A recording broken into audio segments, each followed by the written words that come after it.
Congress, can I firstly thank the Standing Orders Committee and Congress for allowing the motion to be heard today. A day in which over 7,000 PCS members working across 37 sites took strike action to defend their terms and conditions to protect the services that they deliver.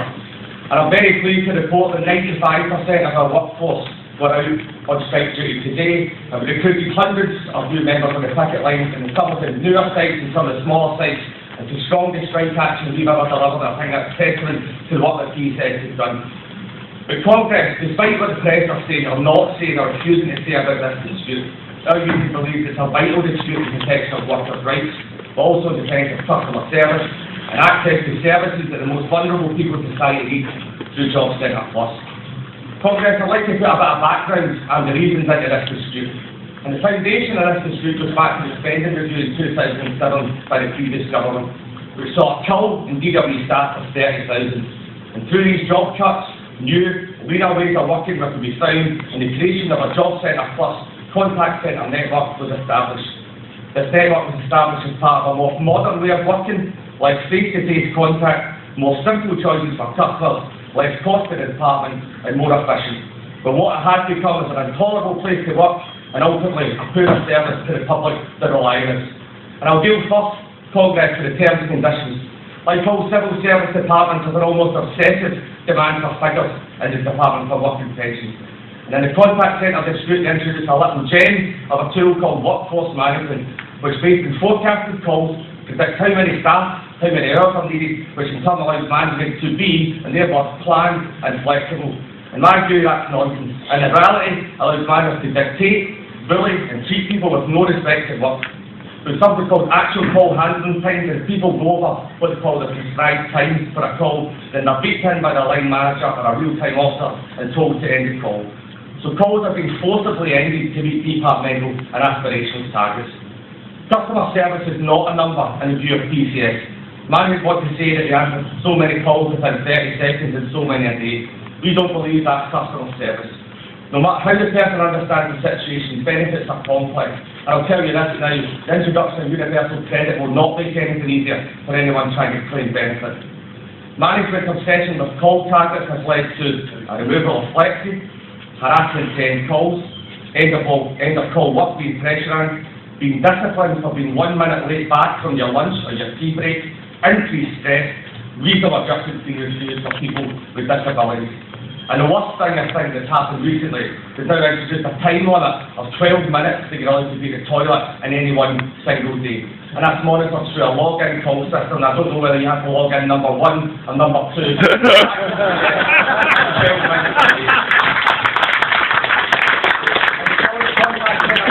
The highest attrition rate of any staff in the civil service. It's a horrible place to work.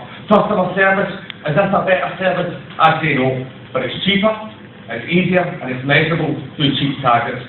This has been a massive drive to bring down terms and conditions to remove genuine flexibility for our members in PCS and to take away some of the better customer service aspects that we have. Why are they doing that? Well, call me cynical. I think it's about privatisation. Confined call centres, 8 to 8 working, poor pay, poor terms and conditions, downtrodden workforce, scared to make a mistake. What that leads to is an easier sell-off of privatisation and welfare state for this government to do. So we need to rise up against that, and we do that through organising, planning and agitation. This dispute has been a long time in taking shape. We've been in negotiations, we've had broken promises. In January, 7 of these 37 sites took 2 days strike action. This is an escalation of what we've done. We've done 7,000 people out of the strike. But it hasn't been easy. Building support and contact centres and call centres, as people said, is a very difficult thing to do. But we did it in an old-fashioned way. We decided to stop, sit in a room and discuss it, and actually go out there and do something. We went out face-to-face, we went out contacting people, we've done members meetings in car parks, and we stood outside the offices 3 and 4 days a week to build this dispute. So that's what we've done, and it's culminated in a ballot, and I can tell you that ballot, 70% of the people involved in that ballot voted for strike action, and on a 42% turnout, and a contact centre is an absolutely tremendous effort for PCS. So where do we go from here? Well, hope that people realise this is not just a singular group or a workforce issue. It's about stopping the race to the bottom in terms of conditions. It's about supporting privatisation of welfare and social delivery. It's about supporting and ensuring services are there for those who need them. This is the 28th day of strike action members of the Department for Work and Pension have taken in 7 years. I'm proud of that, the members seen it's necessary, but it's unfortunate that they feel it's necessary to take that fight. No one in dispute should stand alone. Our common fight should unite us to support our dispute Congress, send messages of support. Our fight is your fight, organised fight and agitate. Thank you very much.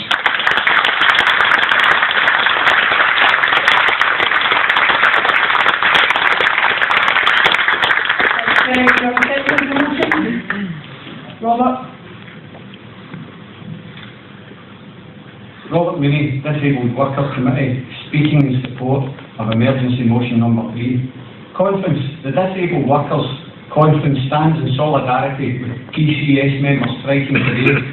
Our brothers and sisters in the Department of Work and Pensions are out in strike, not because of infraction of terms and conditions, although like all civil service workers, they are at risk of falling under the blunt hammer of ideological driven cuts.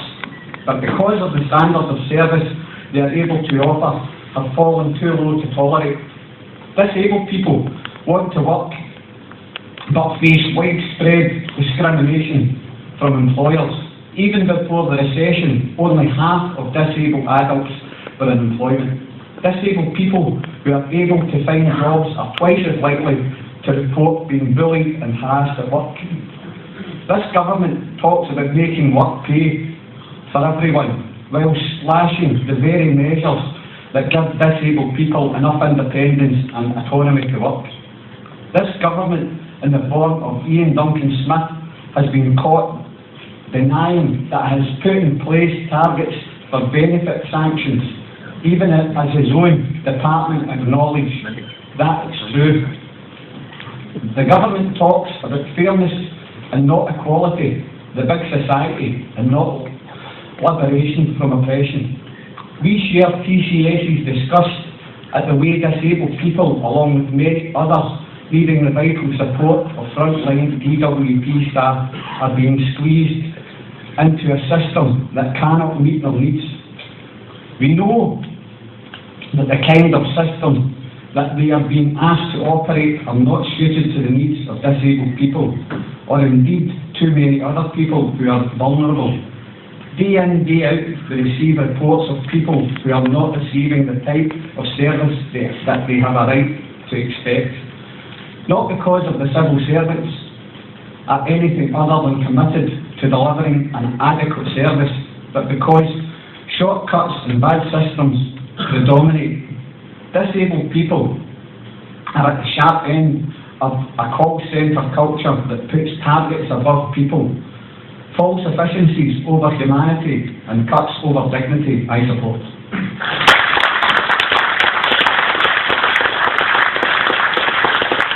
Thanks, Robert. Any other contributions in this debate? Can we move straight to the vote? All those in favour of emergency motion 3? Thank you. Any against? Any abstentions?